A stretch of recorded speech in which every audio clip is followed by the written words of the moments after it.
이렇게 내란 특검이 빠르게 움직이면서 공은 이제 다시 중앙지법 직위원 재판부에 넘어간 셈인데요. 법조팀 박솔립 기자에게 더 물어보겠습니다. 자, 박 기자, 그런데 그 얘기 하기 전에 김용현 전 장관이 과거에는 부하들이 나가기 전에는 나 안 나간다 뭐 이런 말도 하지 않았습니까?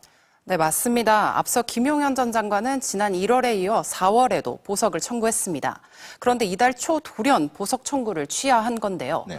변호인단이 밝힌 이유는 김 전 장관이 수감돼 있는 부하들보다 먼저 나갈 수 없다는 거였습니다. 그러니까 이번에 특검 요청대로 구속기간이 연장되면 김 전 장관이 밝힌 대로 실제 자기 부하들보다도 늦게 나가게 될 수도 있는 겁니다. 네.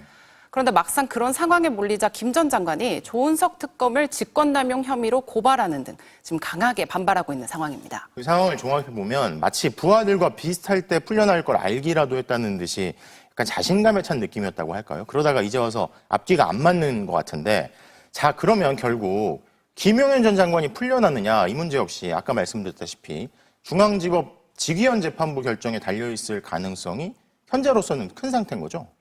네, 그런데 아직 추가 기소 사건의 재판부 배당이 이뤄지진 않았습니다. 네. 하지만 대법원 예규를 보면 먼저 배당된 사건에 관련 사건이 접수되면 해당 재판부에 배정할 수 있다고 되어 있는데요.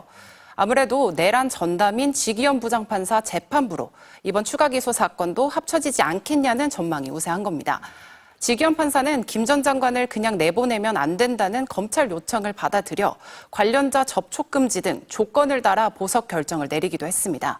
하지만 김 전 장관 재판을 신속하게 진행하지 않아 결국 김 전 장관 구속 만기 석방 가능성을 높였다는 비판도 받고 있습니다. 게다가 윤석열 전 대통령의 구속 취소 결정을 내린 인물이기도 해서 이번에 어떤 판단을 내릴지 주목됩니다.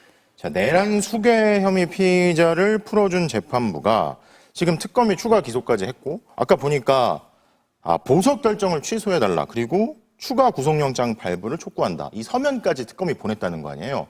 여기서 중요임무 종사자까지 또 석방을 할 것이냐, 이것도 주목되는데, 자, 그런데 구속기간이 끝나갈 때까지 검찰은 사실 추가 기소 안 했었잖아요. 근데 특검은 바로 한 거 보면 속도가 굉장히 빠른 거죠.